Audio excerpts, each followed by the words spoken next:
Hi, welcome back to Blissfully Bloom. This podcast was created to empower women to love themselves unconditionally, transform and heal their anxious mindsets so that they can live a life of bliss. In today's episode, I have a guest come on the show and we talk about forgiveness today. Now, before I introduce her, I want to first give a general definition of forgiveness. Now, according to Wikipedia, forgiveness is the intentional and voluntary process by which one who may initially feel victimized undergoes a change in feelings and attitude regarding a given offense and overcomes negative emotions such as resentment, anger, vengeance. So, in today's talk, we really dive into how one can forgive, how you can forgive yourself and others when you feel these intense emotions within you. And sometimes your ego may even convince you otherwise to, only see your point of view and not show empathy or understanding or compassion towards others who may have hurt you, because like that saying, hurt people. No, I think it's hurt people, I think. Yeah, so if you are struggling with this and you really find it really hard to come to forgiveness, then me and Andrea today talk all about this. So I hope it really helps you and serves you. Andrea, the Global Voice Mason from AndreaMasons.com, has over 2 decades of experience in personal development, in social work, and in psychology.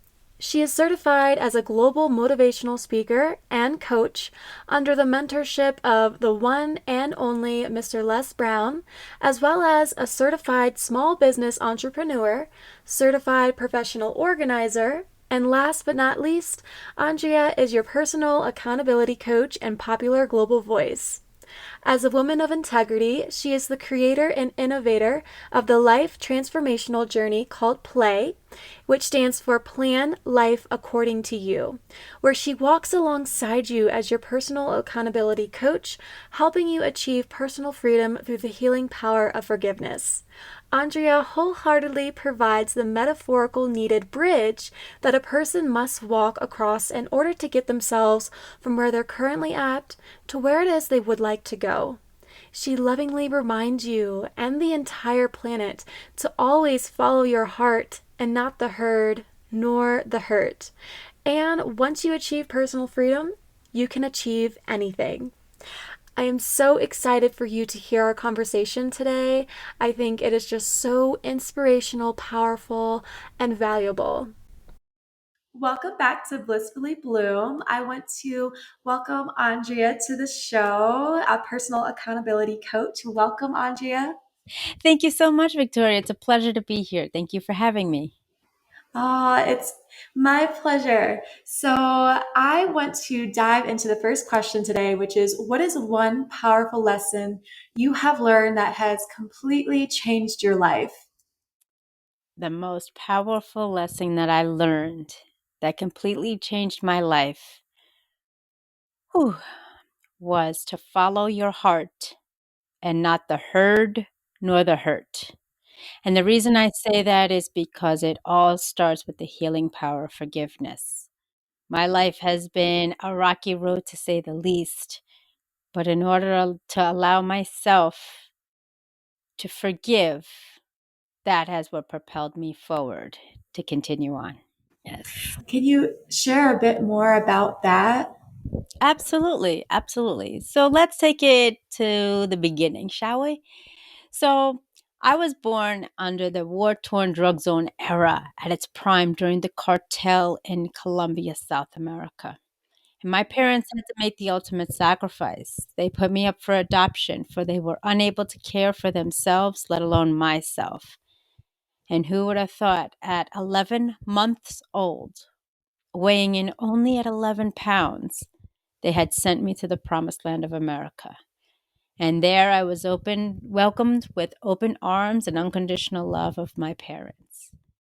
At the age of 7, they were able to share with me once I understood that I was their greatest treasure.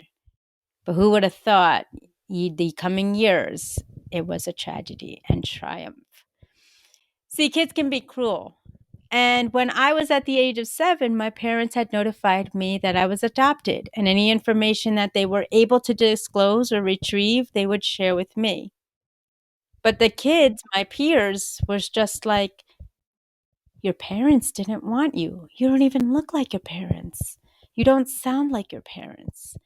And it was a rocky road as it is, was because I had to work 10 times harder just to get by in school. But because I didn't fit in, I was shoved into lockers, thrown into trash cans, and I was a victim of bullying and abuse of all kinds from my peers: physical, sexual, mental, emotional, and spiritual. My only safe haven was my home.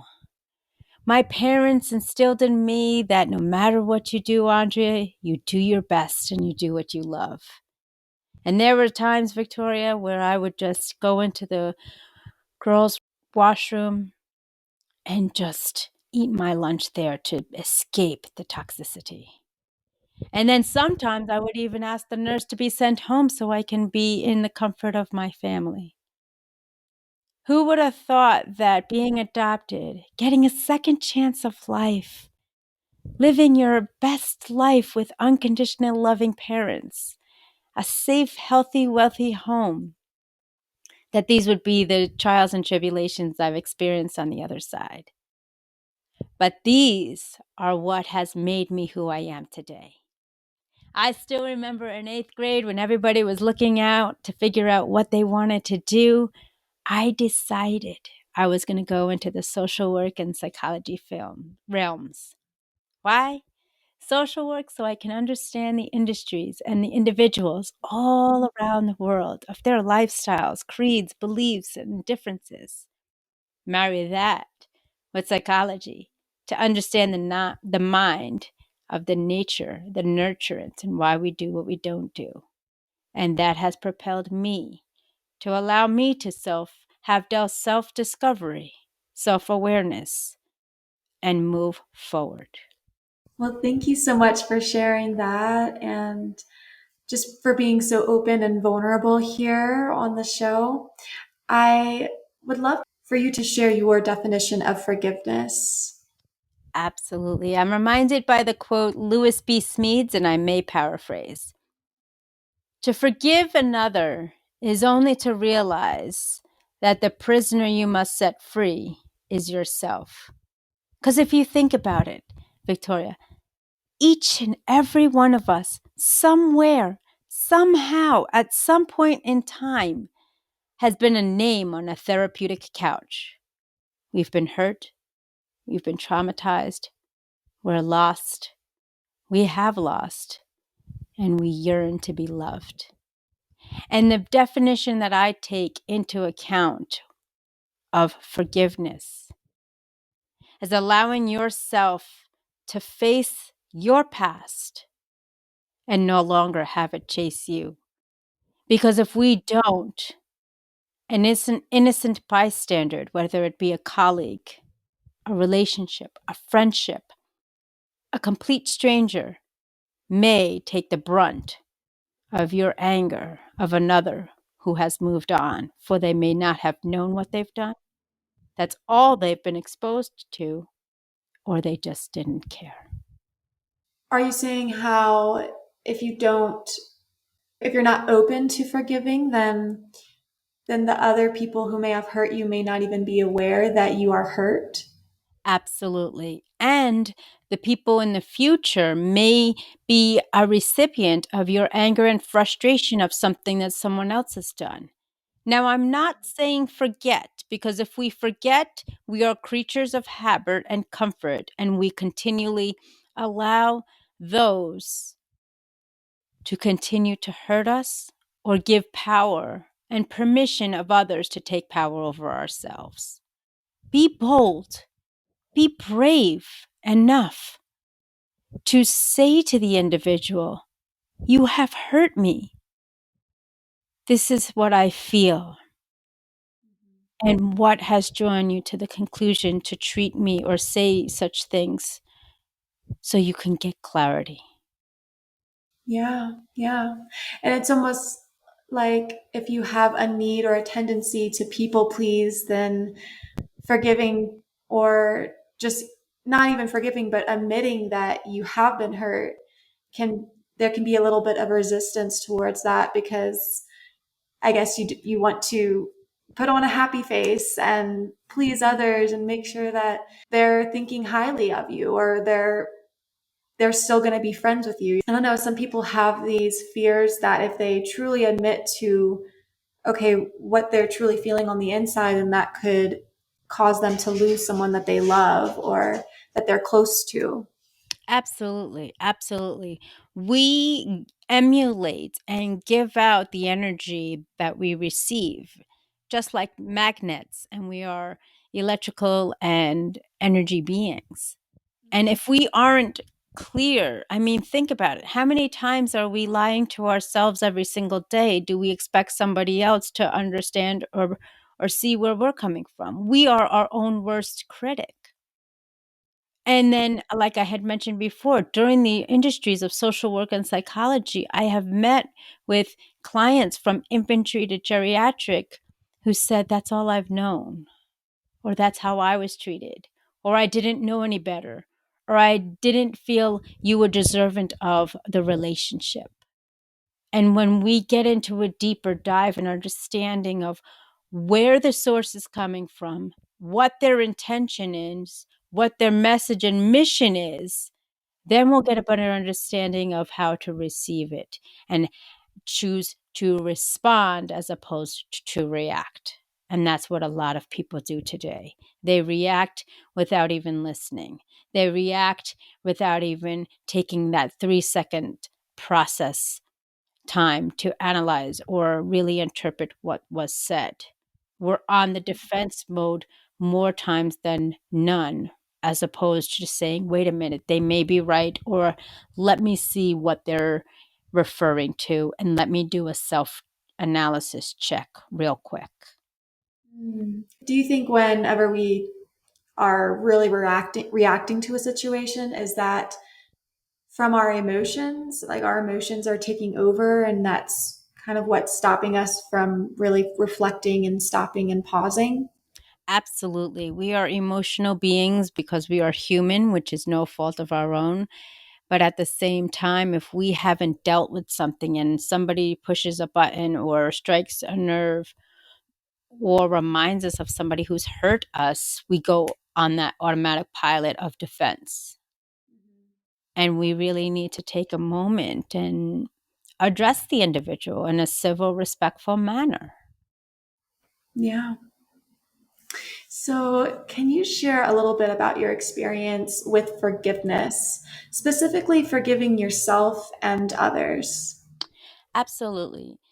Forgiving myself and anyone who is doing this, this is not an overnight task. This is a constant, everlasting journey because we are so deep analytical human beings that most time when we are analytical is when we become vulnerable, and we parallel vulnerability to weakness.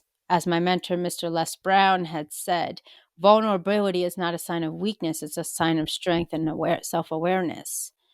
And for me, the biggest challenge was, as I had mentioned earlier on, in 2007, I had lost my mother, and I would not be able to forgive anyone for that matter. And I just kind of went on the workaholic mode. Let me suppress and just move on. Let me not deal with it. I have a lot on my plate. I had, family, work, school, you name it. And I wasn't able to really harness my emotions at that time. But I can't even tell you the first 2 years after she had passed, I would drive over an hour one way to her site and back every day consecutively for 2 years, where I became numb. And it was brought to my attention by a family member. She's not there anymore. She's in your heart right here. And it was a really jagged pill to swallow, but it was probably the aha moment to kind of snap me out of it.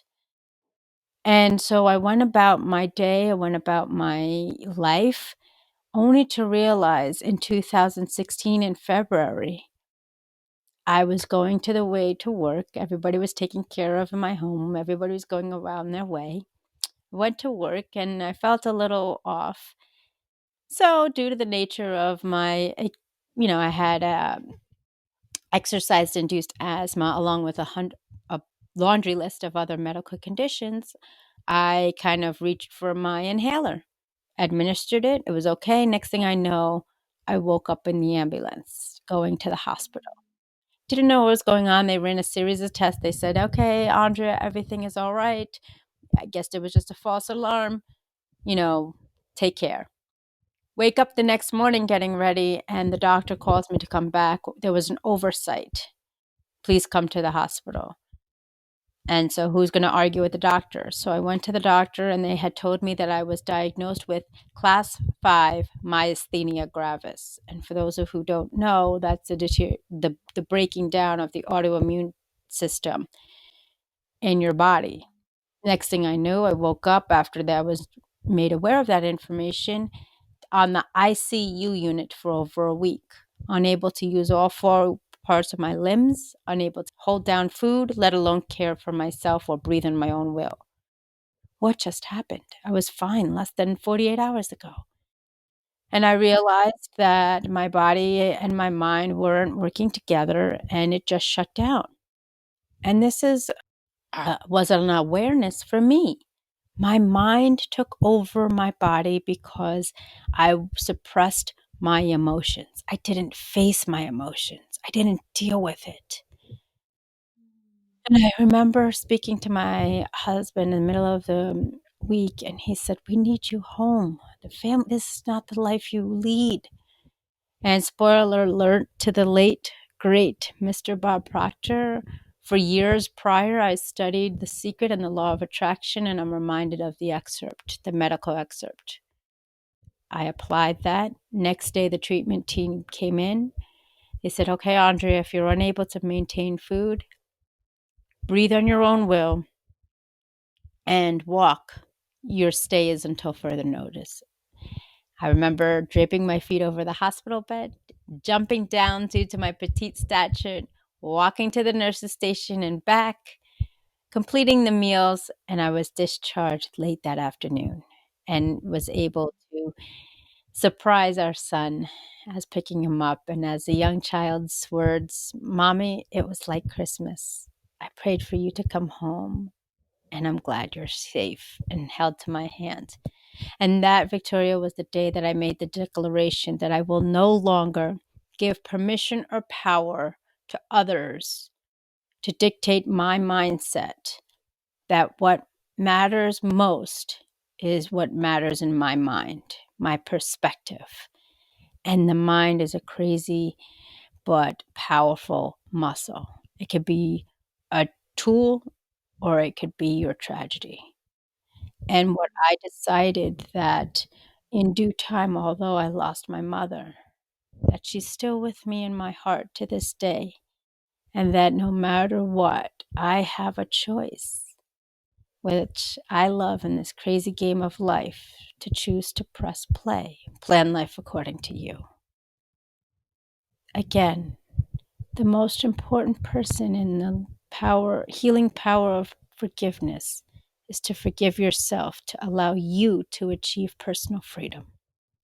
I would love to just go back to what you said about how your mind and your mind was overtaking your body and you were suppressing all of your emotions. What do you think caused that disconnect?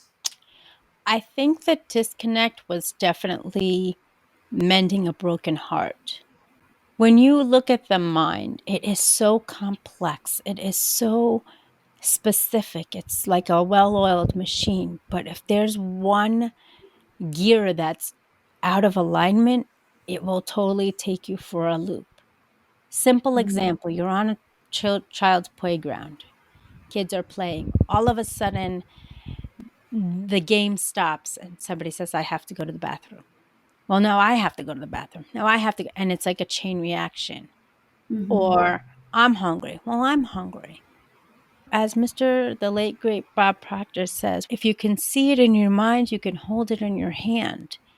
And I don't think individuals understand the power and potential we have in our mind. And I'm Mhm. I'm reminded of, the cliche story of the mother lifting a car if her child fell under it or the carriage fell under it. The mind over matter when you go to fight or flight in psychology. You either are here or you're not.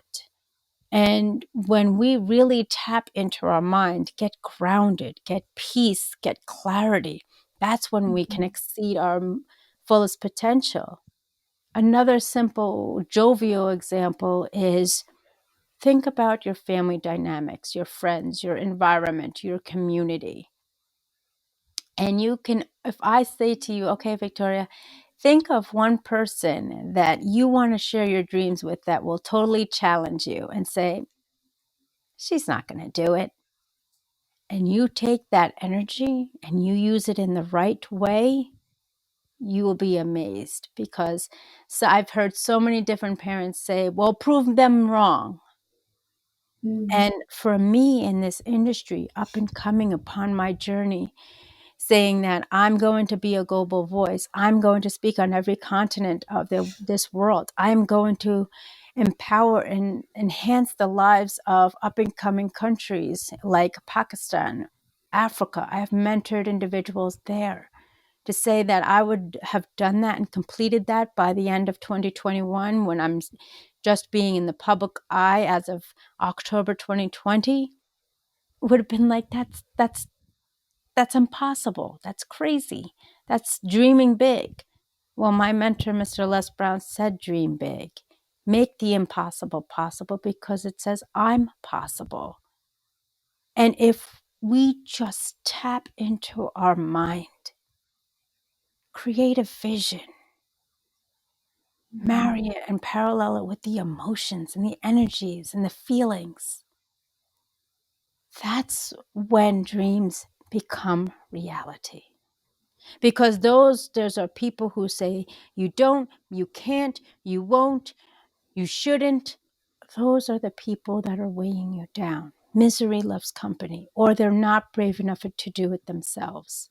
Mhm. First, they see you on a parallel lane, and then you do something that you have aspired and put your mind to, and then you shift forward. But the difference between myself and I was what I really don't want as an influencer, as a motivational global speaker, as a coach, as a parent, as myself, is not to have my behaviors and words reflect what I'm put my mind to it. Mhm. Because that is not integrity. And that is what I truly brand myself as a woman of integrity. No excuses, just results, and I show up. And if I'm unable to provide a service, an answer, be part of the solution, I will provide you with a referral or outsource because I know everybody can do this. It's just the willpower, the why, the motivation, dedication, and drive. So inspiring. And that reminds me of the EFT course that I'm taking right now. And the instructor was telling us how the questions we ask ourselves in our mind do play a role in the emotions that we feel. So if you're asking yourself questions like, why is this happening to me? Why is this always happening to me? Or Mm-hmm. just running stories in your mind, they do play a part in the emotions that you feel, and I guess will eventually lead to your mental health state as well, whether you feel Absolutely. anxiety, depression, a lot of anger inside. So do you think that plays a role in forgiveness as well?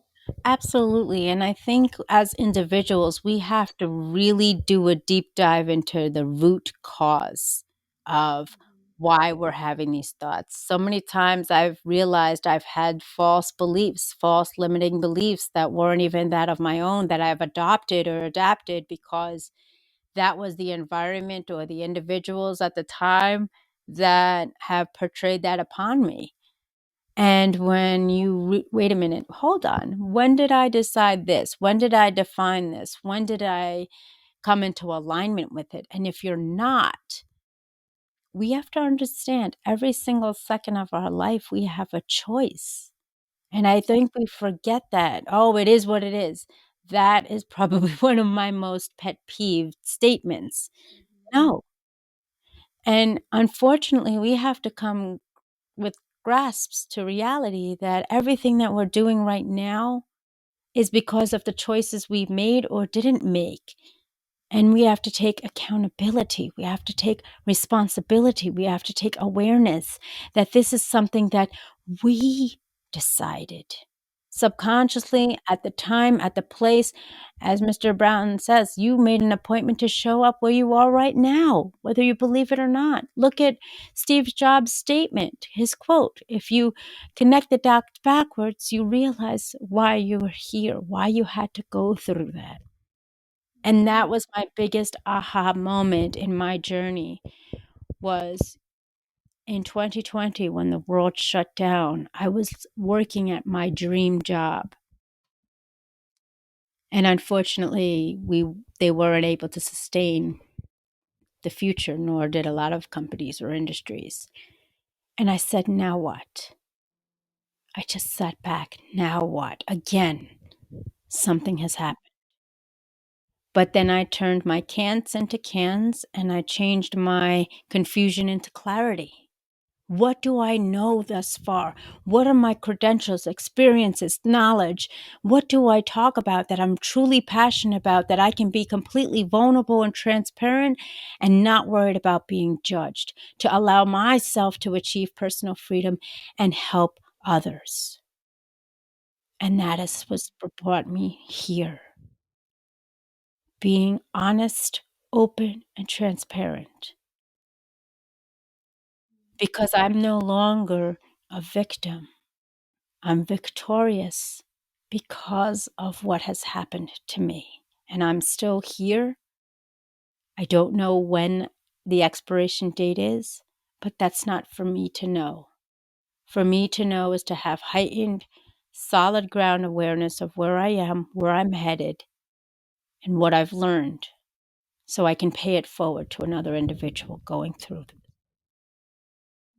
So powerful. And I just would like to just give you a little shout out because your words are just so webbed together so beautifully. So I'm just in Um, awe of everything that you're telling me today. Thank you so And much. of course, of course. And I would love to know, can you share a bit about the healing powers of forgiveness? I know this is what this episode is titled. So can you dive into that? Yes. So, healing, I like to say, is feeling. Whether you're a man, a woman, a young child, an adult, someone of elder, generations, we do not allow ourselves to heal. We are so quick to go to the next and move on, move forward and pass it by. But when was the last time you sat in silence and just at peace with your thoughts? Truth be told, every time I do that, no holds bars, a tear or two comes from my eyes. Because you're grounded with yourself. We are so much more than meets the eye. Testament to my Transformer fans out there. But it's true. If we start looking at each other as someone's family, when I was doing my industries with social work and psychology and people were emotional. Oh, I can't cry because I'm a leader. I can't cry because I'm a man. I can't cry because I'm a mother of 5. I can't cry because I'm an entrepreneur. Well, I'd like to know who told you that. And if you aren't, I challenge you to find out when and why that occurred for that statement to be a belief of yours. I think the world would be completely different if we allowed ourselves to be emotional beings rather than robots and stoic, kind of go with the punches, keep it moving, a New York minute. Because when we allow ourselves to open up and to feel and to heal, what do I mean by that? Healing by going through the actual trauma, drama, incident, or hurt full force, 100%, and let it out. One of my exercises that I do with individuals is just completely amazing. And it's so therapeutic that I actually applied it to myself a couple of times. And one of the exercises, not only tapping into the feeling of hurt, but more powerful, the feeling of anger. Why are you angry? Why are you mad? And find a safe space. What I think is hysterical, some years ago, I was doing this exercise and they actually said that there's I forgot what it was called, but it's something of a room where it's like a demolishing room and people just destroy stuff that's going to be demolished or thrown away, and it was so exhilarating. And what we have to realize is that it takes 2 seconds. And I'll give you an example. For those of you listening and watching and on playback, try to say the word happy without smiling. And if you're in a rut, if you're in a business meeting, the boss gets your feathers ruffled, somebody, your spouse gets you on the wrong end, the kids, you stub your toe in the morning, just say, you know what? It's okay because I choose to be happy. And I think we lose sight of how our mind is a switch, turn on and off. Allow yourself to have a crying night, a day, an hour, a half hour, 10 minutes. It's so releasing. And for those of you like, Andrea, I'm not that emotional, do me a favor. The universal language is music. Tap into music and allow your emotions to be set free. Do not bottle them up, ladies and gentlemen, because it will consume you and it will take you down like it did to me in 2016. But I am here healthy and happy to say I have a clean bill of health because at the end of that hospitalization, they were able to deem me with a clean bill of health. And just to tap into the scientific component of not allowing yourself to heal or feel, my laundry list was fibromyalgia, rheumatoid arthritis, carpal tunnel syndrome, osteopenia, 7 ulcers on my gallbladder, an immediate appendectomy, exercise induced asthma, frustration, agitation, and sadness. And here I am today, your global voice, speaking to everyone about my message and mission, saying, allow yourself to heal. It's okay to cry. It's okay to get angry. It's okay to be emotional. If you're not a verbal person, write down. Get your feelings out. What I'll say to the animal lovers, talk to your pets. Just hug them. A simple hug releases so much.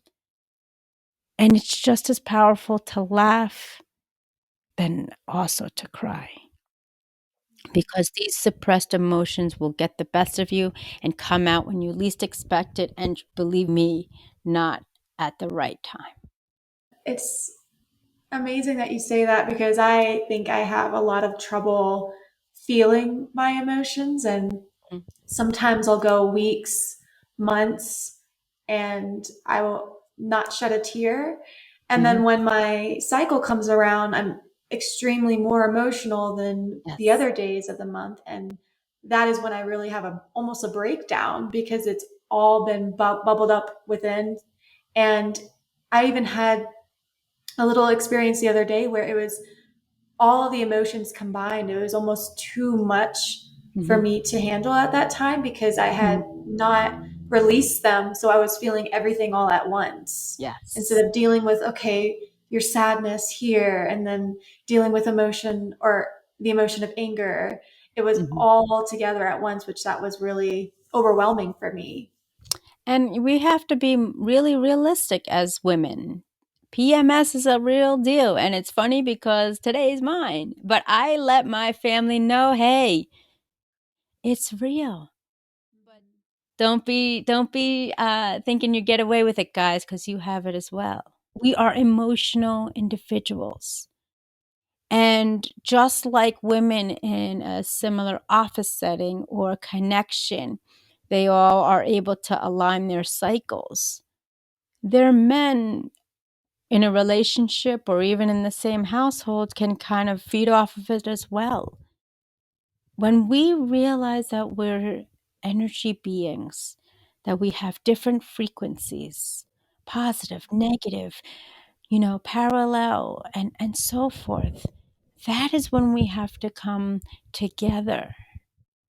That it's okay. Hey, you know what? My family knows my situation, but what I've changed is not justifying, well, now I can be bratty and moody, but hey, I'm aware that my equilibrium and my emotions may be off, but what is my responsibility and accountability today to keep that level? And if I do go off, to allow myself to step aside and be at that moment and deal with it then, so it doesn't emulate upon other people. And that's the science behind it. It is a true thing for both men and women. When women get pregnant, you have empathy pain, empathy weight from the men, in the relationship. When you tap into empaths, I'm a huge empath. And the past couple of years have been crazy where, because I've been able to connect with individuals across the borders and across the waters, some of my closest inner circles are thousands of miles away. But truth be told, if I'm not within that individual, I'm still able to feel their emotions. It's kind of understanding the yin and the yang, the balance between any relationship, whether it's friendship, romantic, career. And Victoria, one of the most key things that is so important is effective communication and listening. Not listening to be understood and heard, not to just have a voice. Communicating to share and explain rather than to dictate and lecture. And when we tap into those pillars of effective communication, effective listening, but also empathizing and understanding the listener and the speaker's roles, and allowing ourselves to say, yes, I align with it, or yes, I agree to disagree. And I think that's what we need to bring back is harmony with the interactions and connections we have with individuals all around the world in all areas of our lives. I love that coming from a place of understanding instead of a place of judgment is Yes, so important. absolutely. Absolutely. Because if you think about it, anytime we're judging someone, then we are pretty much saying that we're perfect. And you show somebody that's perfect, I'm still waiting, because there's no such thing as perfection. There's only progress towards succession. I love that. Now, can you share a bit about steps that you take from the start to the end of the forgiveness process? Absolutely. The first and foremost step is understanding what, who, and why are you upset? You need to have clarity because it's like a pilot steering a plane. If they don't know where they're going, then it's just useless. And when we say, why am I sad today? What is getting me sad? What is happening? And you start peeling away the layers. Is it an anniversary? Is it a season? Is it, like we mentioned before, our cycle? Is it a memory? Is it, and what I realize as a as an adoptee, pardon me, is I'm always looking for that missing piece of the puzzle, which I think most people are. And your true joy and happiness can only be fulfilled by you, no one else. And we lose track of that. And we are quick to blame others if that's not received. So, the first step to answer your question, Victoria, is definition. Why, who, and what is making me sad, upset, or angry and have to forgive? Getting clarity and vision. Second, what are the actions that you can control and take to shift that paradigm, to shift that perspective? Because if you think about it, everything in life is perspective. You know, you could look at in Europe, oh, especially in London and Ireland, it's raining all the time. Well, you can take that as a luxury or let it lead your life. But Ireland I've been to, and they have lush, beautiful green pastures. It's reviving. But then you can have on the negative side, well, it's always raining. Yes, but what are the good things? What are the benefits in life? And I'm not saying that this is easy. It is a process. Because when you go through the feelings, that's when the healings begin. So we tapped into the root cause, step number 1, and getting vision. Number 2, what are the action steps that you can take to shift it? And number 3, the most important in any realm of life is patience. Patience with yourself, patience with others, and understanding, which is kind of amazing, the 12-step program. You can't cause it, cure it, or change it, but you can change yourself. You can change your mindset. You can change your channel and frequencies, and you can change how you can go forward. We don't give ourselves that ability, freedom, or power to do so. Why? Most of the time because of guilt, because we look at our peers, our family members who aren't capable of doing that and saying, well, I don't want to kind of put them down because they're unable to. But what I see is the more strength, powerful, positive, passionate, and persevering you are, the more apt and willing you are to help someone else. So it goes both ways.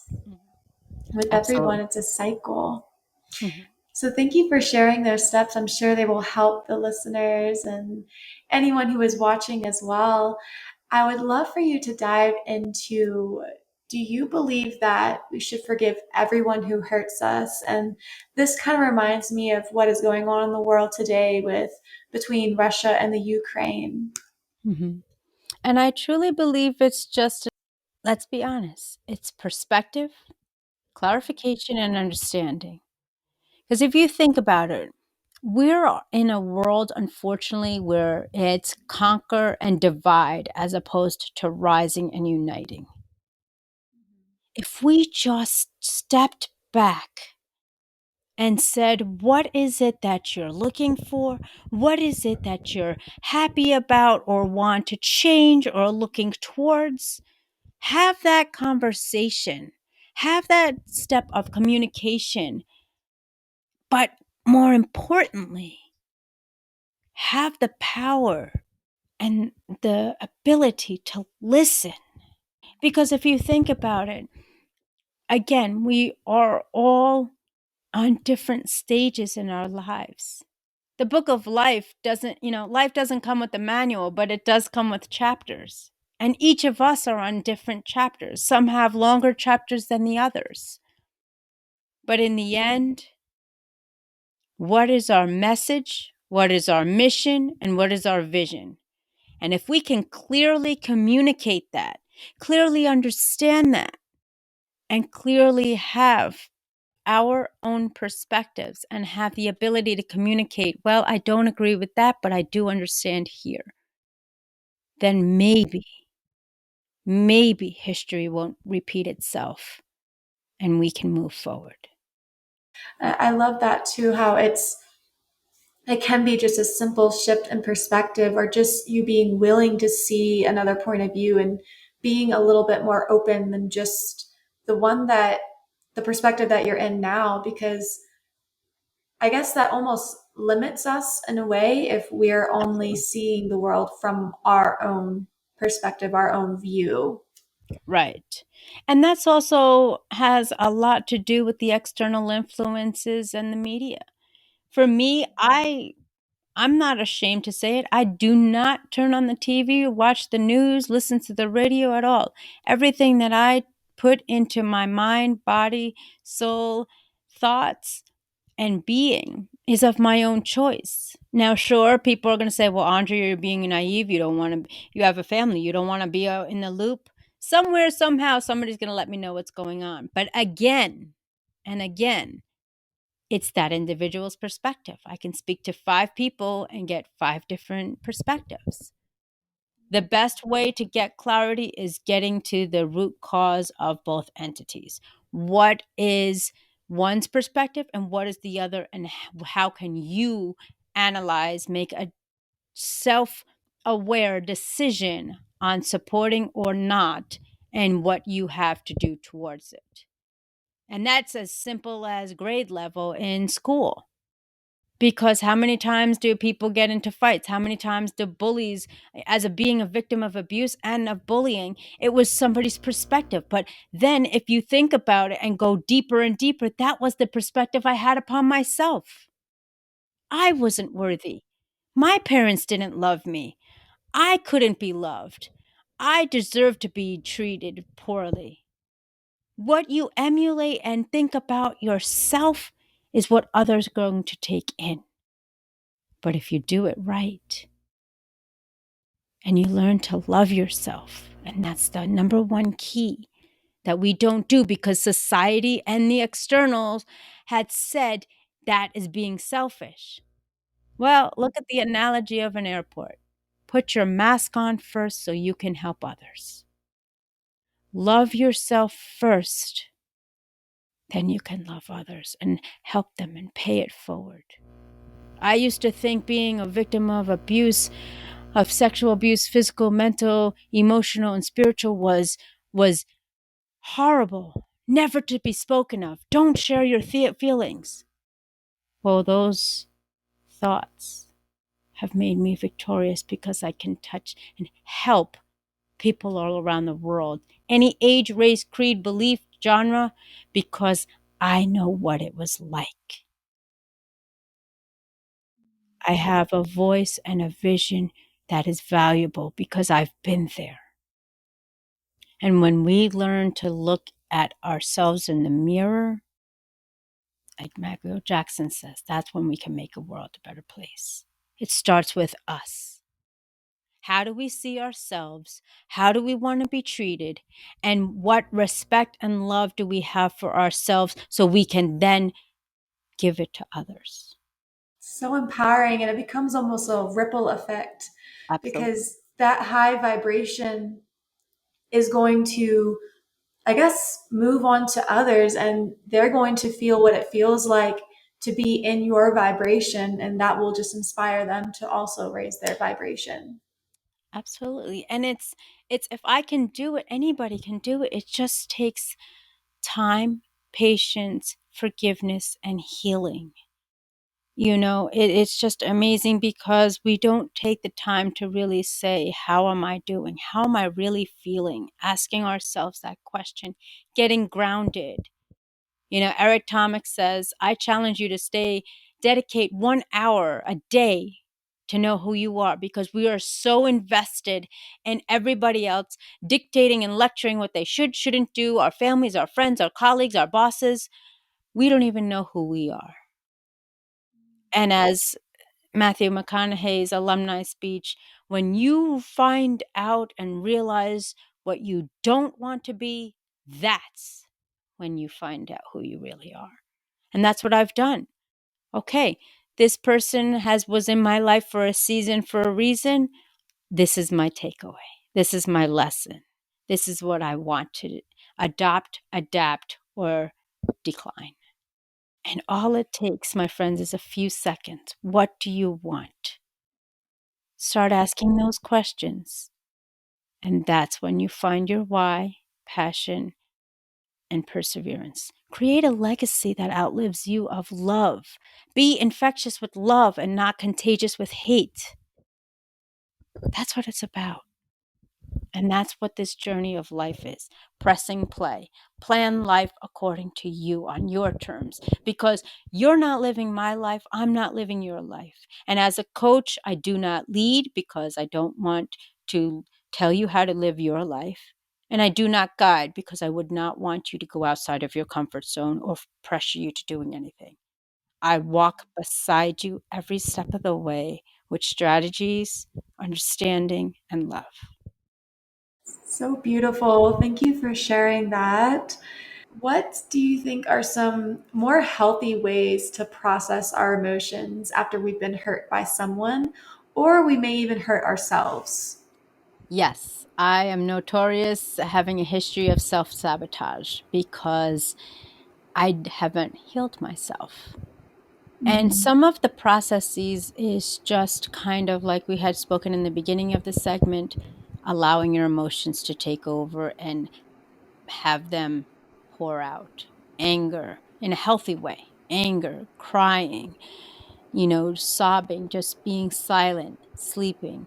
But limit yourself, because it can overpower you. It can be nurturing to that fetal moment. And then that becomes your creature, as we are creatures of comfort. I can't tell you how many times after a long days of work in the years past, because I was so burnt out, I was so tired, I would just go to sleep after I came home. I would come home, maybe change, have dinner, and just lounge in front of the couch for hours upon end just to escape into the fantasy of TV. One of Mhm. my challenges, my friends, is to document. Yes, I said document how much time you are watching TV. Now take Mhm. that time and think about what you could be doing with it. One of my skill sets as a coach is buying up to 40 hours per month of personal time to do what you will with family, for yourself, for your business, for your friends, for traveling, what have you. Because we just get consumed in quote unquote TV programming, show Mhm. programming, binge watching. Everybody laughs about binge watching on Netflix or YouTube. Think how you can invest your time elsewhere. Those of you who Mhm. want to have a wellness nutritional path, how can you have substituted that TV programming time to exercising, to going for a walk with your dog, to going for a walk with your friends? How many times can you substitute TV time in tapping into something that you love? Victoria, so many of us today don't even understand, apply, or recognize or remember what is a skill set or hobby that we enjoy doing. Why? Because the Mhm. underlying signature statement that everybody says, I don't have enough time. I challenge you today. I challenge you, document how much time you are on media, whether it be your laptop, your phone, or the TV. Now, I'm not saying not to check into podcasts or, motivational videos. Don't get me wrong. But if you do, substitute that. Mhm. Get the nutrients that enhance your vibration and your frequencies. I stopped from watching TV to watching Disney vlogs to get that child spark in me. I've stopped watching TV to listen to motivational speakers, to podcasts, to educate myself on different skill sets and tap into hobbies and things that I enjoy doing. I've substituted TV time watching to doing exercise or yoga. Mm. Greg Plitt, a famous athlete, he was actually a personal trainer and a workout, God rest his soul. He said, "You only have one life, but if you live it right, that's all you'll need." How are you utilizing your time? How are you spending your time? Mm. That's such a beautiful reminder. I think that I definitely need because I don't know. I find myself whenever I am scrolling through my phone or watching TV, I almost find myself almost regretting me Hmm. choosing that over choosing something else every time. I feel more sluggish. I feel less alive, less light within me. It's almost like I'm dimming that light. And and plus it reminds me too, if you are watching those things on your TV or on your phone that may not be serving you or may not be empowering, Hmm. then it's almost like you're distracting yourself from what's truly going on within inside and numbing those Absolutely. emotions. And yes, Victoria, you nailed it right on the head. That's what happens. And that's their purpose and their mission, to distract you. Because my family and I in 2000, probably early 2015, we unplugged from everything. And I actually was able to discipline and continue to do that since then. And even when what was going on, I had no clue the severity or the stats or anything of what was going on, because why? I was spending countless hours on my business, countless hours on servicing people and helping people. And I remember one time in the beginning, somebody sent me a short YouTube of like the public awareness, if you will, what was going on around the world in the countries. And I literally felt like I was watching a horror scene for the first time, because I have changed my perspective, my vibration, that everything is going to be positive, and if anything I can do with it to make it better. Now, I'm not dismissing the reality and what has gone on, but I'm also not being consumed by it. I know households that have the news on in every single room for background noise. Oh, it's background noise. What is positive about the news? If you want something positive, put on music, put on motivation, put on a tutorial of what you enjoy doing. Tap into your craft. It's okay to be mindful, but it's not okay to be consumed. And if you are going to be part of the solution, then do that as opposed to being part of the problem. Because a lot of individuals watch the news, they gain perspective, they don't look at the other side to gain the other perspective, and then it's just conquer and divide, as I mentioned earlier. And I can't tell you how many households, relationships, decades of friendships have been destroyed over the past couple of years because of solitude to one perspective.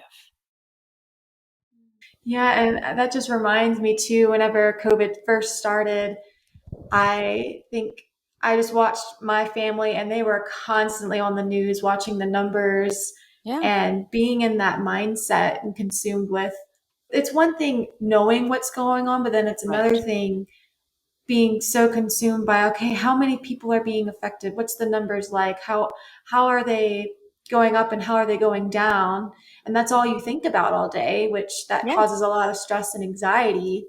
And if you think about it from a psychology standpoint, industry, from my experience, fright, flight weakens the immune system. What they don't know, they get anxious. I still see people where the behaviors have been lifted that they don't feel comfortable without wearing a mask. I still know individuals who have conversations, and it's just a matter of what are you focusing on? Are you allowing this to be your primary focus to alter your chemical makeup and get you into fright or flight mode? Somebody said the most important house in the world that you must protect and make sure is well balanced is the house of your own. And I thought that was very powerful because when we start looking at the external situation, what's going on, and if we don't have investment of time, money, financial, or contribution, and we're dismissing our own family in our own four walls. So be mindful of what you are watching, what you are listening to, what is your take on it, because again, it will consume you. Now, can you share a little bit about how we can be more honest with ourselves and others? Yes, I am a woman of integrity. And I remember as a young kid, my parents would say, Andrea, you stink at lying. Because as soon as I would try to kind of do yeah, we're going here. Yeah, we're going to the park. I would make no eye contact. I would stutter or I would like have some bubbliness or whatever. But we have put such negative connotation on integrity and honesty and the beware of the truth, truth hurts. I don't know about you, but I want the truth always. Now it's not always a smooth pill to swallow, but I'd rather know the truth than be sabotaged or blindsided thereafter. Because like I mentioned before, if we're not honest with ourselves, then you can't expect to be honest with somebody else, and vice versa. Look at people's behaviors and mannerisms based on what they say. Because they can say one thing, but they can do another. Do as I say, not as I do. Practice what you preach and preach what you practice. And when we want to be honest, that is when we are so exposed and transparent. You know, I believe, I think it was too, Eric Thomas. Like I said, I listen to a lot of motivational videos, and he's just like, people say, well, I'm not good at math. You're right. You didn't study. I'm overweight. You're right. You don't go to the gym. Well, I'm always tired. You're right. Because you sleep all the time. You have to take accountability on what you want and marry it to your lifestyle. Now, this is a big point because you always have the notorious individuals at New Year's Eve saying, well, this year's going to be a great year. I want to lose weight. And by January 3rd, they're eating everything under the sun. And then by March, well, it's been the first quarter. We're celebration with holidays. I'll be good. I'll work on spring it forward. Ladies and gentlemen, when you make a change and you want to change, hear me on this. Make sure it's a lifestyle change, not a temporary change. Because we are so quick to fall back into routine. And then what is it now? I think they said 27 to 31 days to change a habit. But I'm asking you, if you want change, how bad do you want it? And what are you doing? And are you doing whatever it takes? When I decided to change my life and like I said, I'm transparent. I remember where I came from. I remember hours and hours on end binge watching TV. I remember eating poorly. I remember not eating, whatever. I remember going out 3 nights on the weekend. And why am I like exhausted, ready for work on Monday? But when you understand your why, and you define how bad you want it and that you're going to do whatever it takes, that, my friends, is when you make a lifestyle choice, a diet, healthy wellness, nutritional life, financial abundance, being happy. These are lifestyle changes. It's not something you do for 3 to 6 months out of the year and then you fall back off the wagon. Oops. No, you have the power to do yes, no, right, forward, front, center, back, sideways. And I go back to my joke in the beginning. Find the person who's already doubted you before you can and put their vision in front of your face. No, Victoria, man, you're not going to do it. You failed every time. And that is how you take negativity and turn it to positivity. You take it to fuel what you've got. In the beginning of my industry, I would have a lot of support. And I'll never forget when I had mentioned and shared with one of my cohorts or peers, hey, you know what? I'm going global. And they said, Andrea, you have no credentials of public speaking. You can't charge those rates. You can't say that stuff. Who's going to listen to you? You're just starting out. Who's going to want to hear what you have to say? And Victoria, if I followed that person's statement as opposed to the other X amount that was supporting me, I wouldn't be here where I am today. Allow the naysayers to be the fuel to propel you forward. Because then and only then you're being selfish and you're forgetting about all those who are waiting and believing in you by accepting and adopting the one negative or judgmental individual. Yes, I love how you took their impossible thinking and turned it into I'm possible, as you said Mhm, before, which I love. mhm. I've never Yes. even thought of that word in that way. Now I'm going to Yeah. change my whole perspective of the word. So, Yes. And if you think about the English language, it's all spells. It's all, look at the root causes of some of the words and you'll be shocked.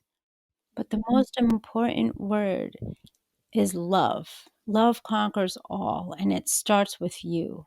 It starts within the home.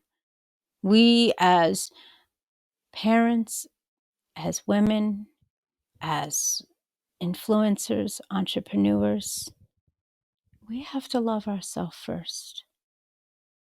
And when we do so, that's when everything falls into place.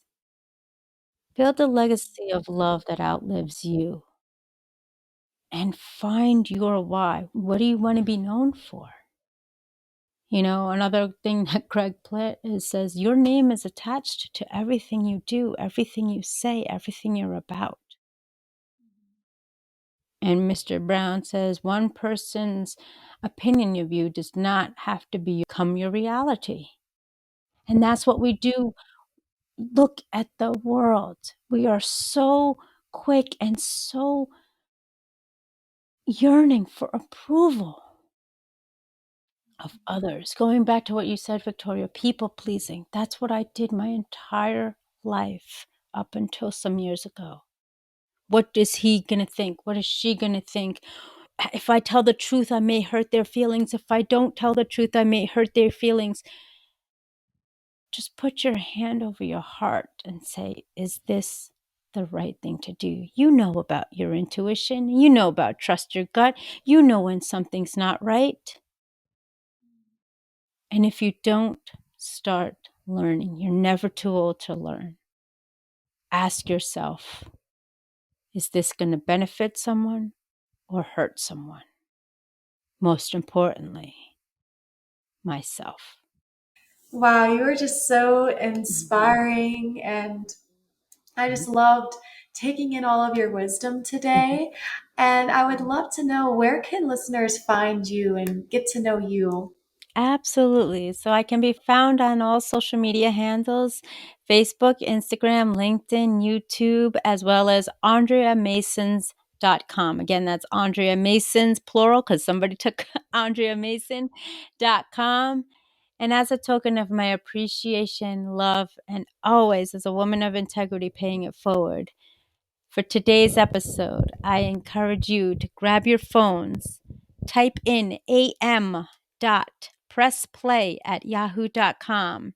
In the subject line, type in forgiveness so I know where you came from.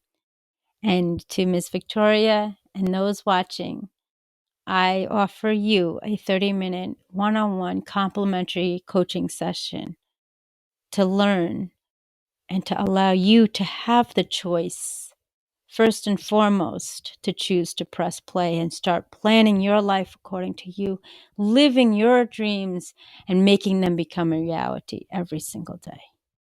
Oh, well, thank you so much for that generous offer. And I will make sure to include all of that in the show notes so that they have it readily available to them. Excellent. And I also, at the end of every show, I ask a signature question of mine, and it is, Sure. what does it mean to blissfully bloom? Blissfully bloom, just like as a rose. Each and every one of us has thorns, but at the end of the thorns is a beautiful blossoming rose that can be recognized by everyone by its beauty, its scent, and its definition. So blissfully bloom today with Victoria and make sure that you love yourself first. Fill your cup first so it can overflow and give life and love to others. It's beautifully said. Thank you so much for sharing that, and thank you for being here today. Thank you. The pleasure is all mine. I am truly, again, grateful, honored, and privileged to be considered. Thank you. Thank you. Wow, I just absolutely loved having Andrea on the show today. And I just want to thank her again and let her know that I'm just so grateful. And I just appreciate her coming on the show to really share her story and was really vulnerable with me and with the listeners to, yeah, hopefully inspire someone to start to cultivate this inner freedom from within, this inner sense of peace when you start to forgive and let go of the hurt, let go of the pain, let go of the anger, let go of the frustration. Now, if you enjoyed today's episode, I would love if you screenshot the episode and share it on your stories and make sure to tag my Instagram at blissfully.bloom and let me know what you got from this episode. And make sure to leave a review as always for the podcast and subscribe so that you never miss an episode. Also, I would love to share one of my key takeaways, which was in order to heal, you need to feel. A lot of us, most of the time, we are so scared to feel. Our emotions can cause us to be or just cause a general sense of discomfort. And we almost remember those painful or hurtful moments and experiences, and we distract ourselves. We distract ourselves on our phones, or we distract ourselves on the computer or TV to drown out what's truly going on within us. But in order to move past the hurt, in order to move forward and truly live our life with abundance, with freedom, with bliss, we need to feel the whole spectrum, the whole range of emotions. And that includes the anger, that includes the sadness, the frustration, the overwhelm. And, there are healthy ways to do this. When you are feeling really, really angry, as Andrea mentioned, there was this event where you literally demolished objects that were going to be thrown away. So, if you have something lying around that you're going to just throw away anyway, maybe find a safe space, create an environment, a place where you can go to maybe throw it on the ground, get your frustration out, get your energy and that anger type of energy released out from you. It needs to find a way to escape. And truth be told, As little girls and as little children that we once were, we used to scream and cry and throw tantrums no matter where we were. And as we grew up, society kind of, they told us that's not really appropriate. That's not something that you should do that would disturb another person or make them feel uncomfortable. And that's not something that a lot of adults do. Just scream and throw their hands all over the place and cry and let it out. But it still needs to happen. There still needs to be a place and a space for you to do that. So, this can be in your own room, this can be in your car, and let out a scream, let out whatever noise wants to come out of your voice and just let it happen. Like, ugh. The frustration in your voice it needs to be released some way or another. And that's what I got out. That was one important key takeaway that I got from this episode. There were many others, but I wanted to share at least one. Now, during the podcast episode, if you remember, Andrea actually offered a free 30 minutes coaching call or a coaching session. If this interests you, I will have all of the details in the show notes, so just scroll through those and read them to find out how you can get set up with a call with her. Well, I hope you enjoyed today's episode, and I will see y'all in the next one. Bye!